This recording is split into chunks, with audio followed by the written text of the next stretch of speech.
Au nom du Père et du Fils et du Saint-Esprit. Amen. Esprit Saint, viens nous éclairer pour que nous puissions accueillir la parole que nous allons entendre de la part de ton serviteur qui est là et qui veut l'annoncer à ses frères et sœurs. Évangile de Jésus-Christ selon saint Matthieu. En ce temps-là, tandis que Jésus parlait aux disciples de Jean le Baptiste, voilà qu'un notable s'approcha. Et il se prosternait devant lui en disant, « Ma fille est morte à l'instant, mais viens lui imposer la main et elle vivra. » Jésus se leva et le suivit, ainsi que ses disciples. Et voici qu'une femme souffrant d'hémorragie depuis 12 ans s'approcha par derrière et toucha la frange de son vêtement, car elle se disait en elle-même, « Si je parviens seulement à toucher son vêtement, je serai sauvée. » Jésus se retourna et, la voyant, lui dit, « Confiance, ma fille, ta foi t'a sauvée. » Et à l'heure même, la femme fut sauvée. Jésus, arrivé à la maison du notable, vit les joueurs de flûte et la foule qui s'agitait bruyamment. Il dit alors, « Retirez-vous. La jeune fille n'est pas morte, elle dort. » Mais on se moquait de lui. Quand la foule fut mise dehors, il entra, lui saisit la main, et la jeune fille se leva. Et la nouvelle se répandit dans toute la région. Acclamons la parole de Dieu. Louange à toi, Seigneur Jésus.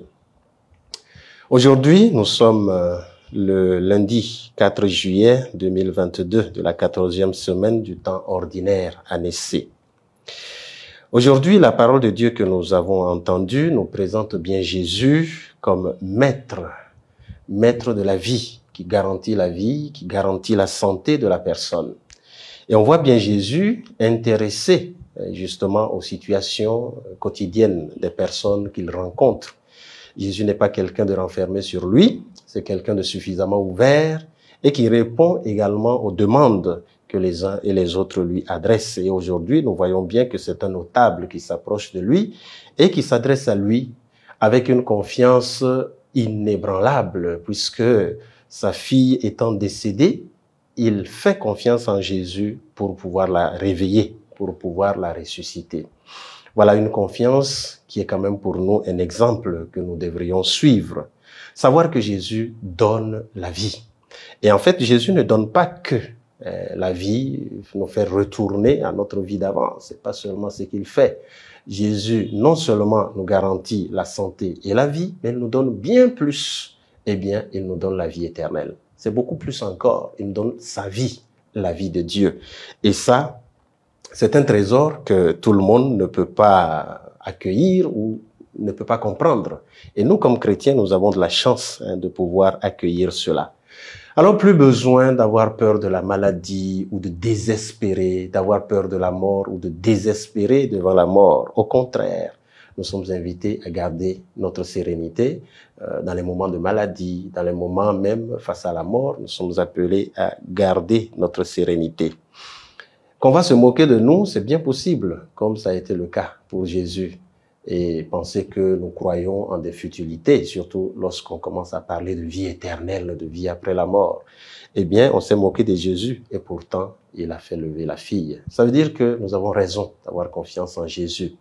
Mes chers frères et sœurs, premièrement, nous sommes invités à avoir une confiance totale en Jésus. Si Jésus nous a donné la vie, Dieu nous a donné la vie à partir de rien, parce que nous n'existions pas, nous sommes venus du néant, et nous avons reçu de lui la vie, s'il n'est pas incapable de nous donner la vie éternelle. Alors, faisons-lui tout simplement confiance et quoi qu'il nous arrive, sachons remettre notre vie entre ses mains et il nous donnera la vie. Et deuxièmement, n'ayons pas honte de notre foi, n'ayons pas honte de la manifester. Partout où nous nous trouvons, manifestons notre foi. Pourquoi? Parce que c'est en cela que nous croyons et nous savons que ce n'est pas parce que quelqu'un se moque de nous que nous n'avons pas raison. Au contraire, nous avons raison et nous sommes sûrs parce que notre foi vient du Christ qui est le rocher qui est sûr. Au nom du Père et du Fils et du Saint-Esprit. Amen.